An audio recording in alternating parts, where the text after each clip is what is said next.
Good evening, you're watching AWANI Tonight with me, Saraya Mia. Malaysia stands firm in not supporting activities of terrorist groups and remains committed to combating the financing of terrorist activities. Home Minister Datuk Sri Saifuddin Nasution Ismail says this in response to concerns raised by the US regarding alleged channeling of funds to terrorist groups in this country. The matter was presented to the Home Ministry during a meeting with the Under-Secretary of the U.S. Treasury for Terrorism and Financial Intelligence, Brian Nelson, and his delegation.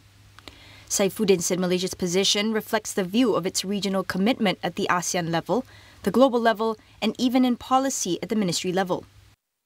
During the meeting, Nelson also touched on the alleged involvement of organizations, individuals, and companies in the country in terrorism financing activities. Saifuddin emphasized that Malaysia's policy only recognizes sanctions put forward by the United Nations Security Council and not sanctions by a single country. He said the US delegation respects Malaysia's position. In the meantime, Saifuddin said Malaysia is open to working with the US to combat the issue of terrorist financing, and the matter should be comprehensive and should not be a unilateral effort. Tomorrow's Charity Shield match between Johor Darul Takzim JDT and Selangor FC SFC has been cancelled after the Red Giants pulled out of the game. The Malaysia Football League says this means that JDT will be awarded a 3-0 walkover victory, making them winners of the Charity Shield for the 7th consecutive time. In a statement, the league confirmed that JDT was awarded all 3 points since the Charity Shield, which also serves as the opening match of the 2024-2025 Super League season. It added that other matters relating to SFC's withdrawal would be referred to its board of directors for further deliberation. On Tuesday, SFC had applied for the match to be postponed following an acid attack on their star player Muhammad Faisal Abdul Halim. However, the league said the game would go ahead after receiving a security guarantee from police. The SFC then announced its decision to pull out of the match, with the consent of the Sultan of Selangor, Sultan Sharafuddin Idris Shah, citing security concerns. All aircrew involved in the tragedy of 2 Royal Malaysian Navy TLDM helicopters last month were in good health and were deemed fit to fly.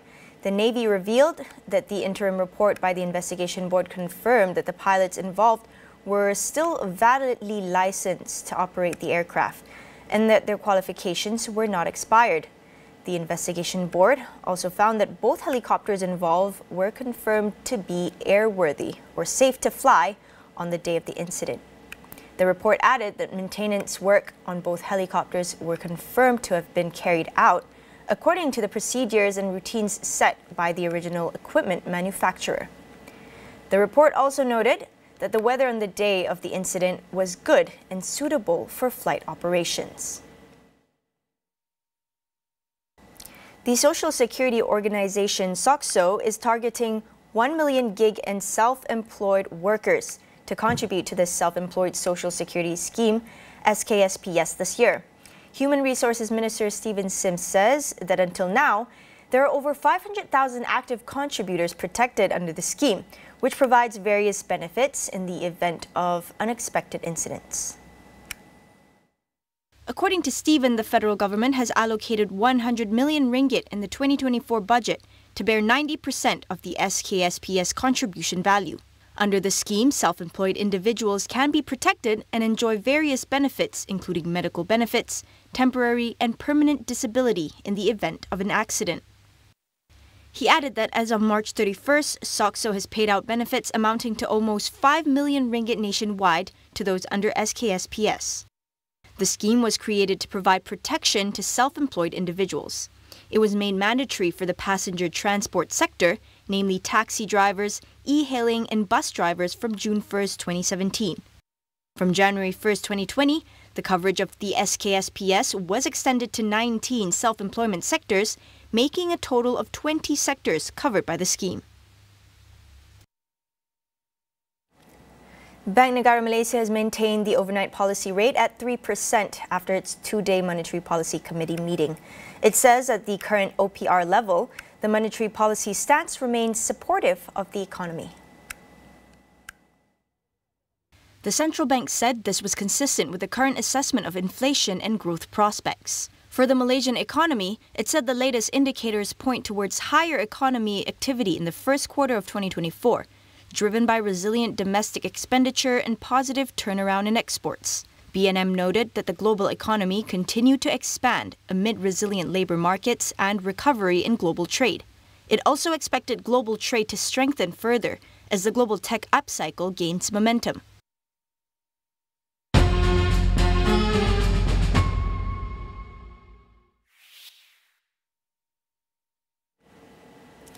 A bouquet of flowers, souvenirs, light refreshments, and recitation of prayers marked the welcoming ceremony for the arrival of 282 Malaysian Hajj pilgrims for the season. They arrived at their accommodation at the Ima Royal Hotel in Medina at 6:30 a.m. local time.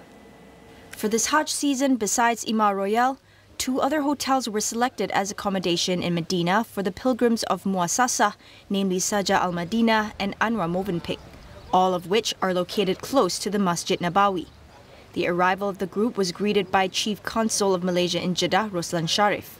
Additionally, another flight from Malaysia also arrived in Medina on Thursday, involving 281 pilgrims who were placed at the Saja Al Madinah Hotel. They are a part of the initial KT group out of a total of 31,600 Malaysian Hajj pilgrims for this year, who will arrive in the Holy Land in stages through 100 flights from the homeland, with the last one scheduled on June 9th. The day of Arafah falls on the 9th of Zulhijjah, or June 15th.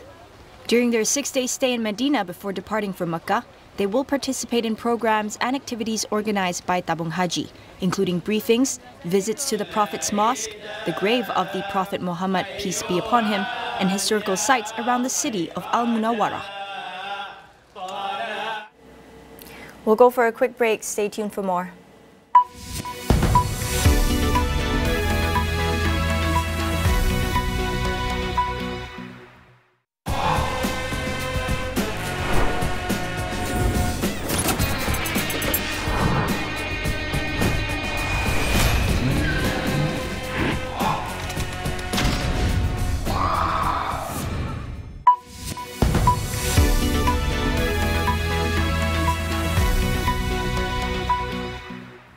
Welcome back. Aid agencies are warning of a growing disaster in Gaza as Israeli forces press ahead with attacks on Rafah. The UN Agency for Palestinian Refugees said some 80,000 people had fled Rafah since Israeli tanks and troops entered the eastern part of the city on Monday. It also warned that Israel's continued closure of the Rafah border crossing is choking off the flow of life-saving aid into Gaza. Residents in the east of Rafah, the only major urban area in Gaza not yet invaded by Israeli ground forces, reported the sound of explosions. An estimated 1.5 million people crowded into Rafah, seeking refuge from Israel's assault on Gaza. The United Nations and humanitarian groups have repeatedly warned of a catastrophe if Israel launches a full ground invasion of the city. U.S. President Joe Biden has issued a blunt warning to Israel that his administration will withhold military supplies if Israel pushes ahead with an offensive on Rafah. Biden's comments came after the U.S. confirmed it had already delayed a shipment of bombs to Israel over fears of what could happen at Rafah.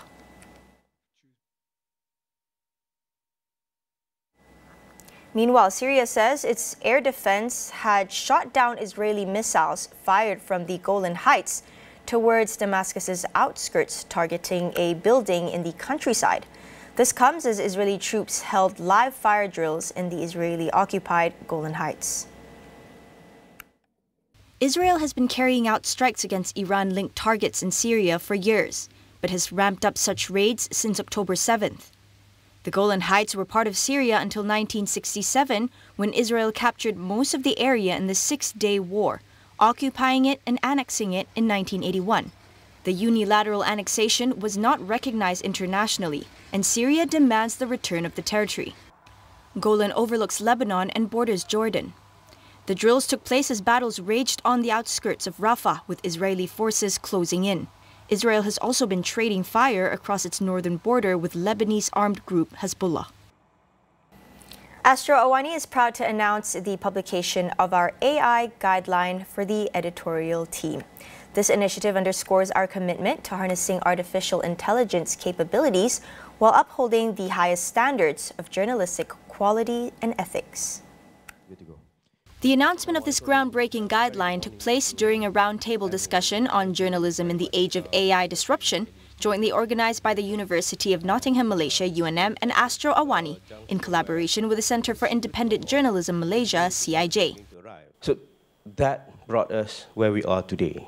I think we would love to share with the rest of the world of academia, partners, industries, that what we're going to present as our proposal is going to be a living document in which we are at the very moment of the beginning of a new era that's going to revolve around technology, and at the end of the day, it's about the trust. Like how digital economy works. Without trust, there won't be usage or the best use of that particular technology. For instance, before this, the trust on online banking, for example. And now, I think each and every one of us believe in, we can just transfer. No one carries cash anymore. So this is the best part. We need to put a strong fundamental. We would like to propose the living document called AI guidelines in the newsroom for this particular industry, media and entertainment, of course, communication as well, what we call as JIWA. Astro AWANI's approach to AI utilization, encapsulated in the acronym JIWA, emphasizes the following principles: justifiable, inclusive, wise, and authentic. The objectives of the AI guideline include upholding journalism ethics, fostering journalistic skills such as critical thinking, analysis and writing, protecting information confidentiality, and sharpening journalistic processes. The guideline addresses 10 key areas of concern in the usage of AI in the journalistic process, aligning with Astro AWANI's commitment to preserving the sanctity of journalism. It is the result of extensive research into AI guidelines implemented by other newsrooms, ensuring it reflects best practices in the industry. Astro AWANI and UNM also announced a strategic collaboration aimed at empowering youth through initiatives such as the Youth Action Movement YXM platform and various endeavors focusing on capacity building in journalism during the same event.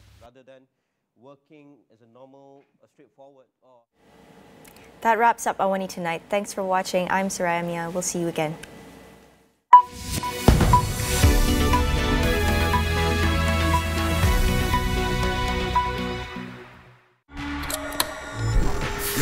Semua ini adalah di luar imajinasi anda.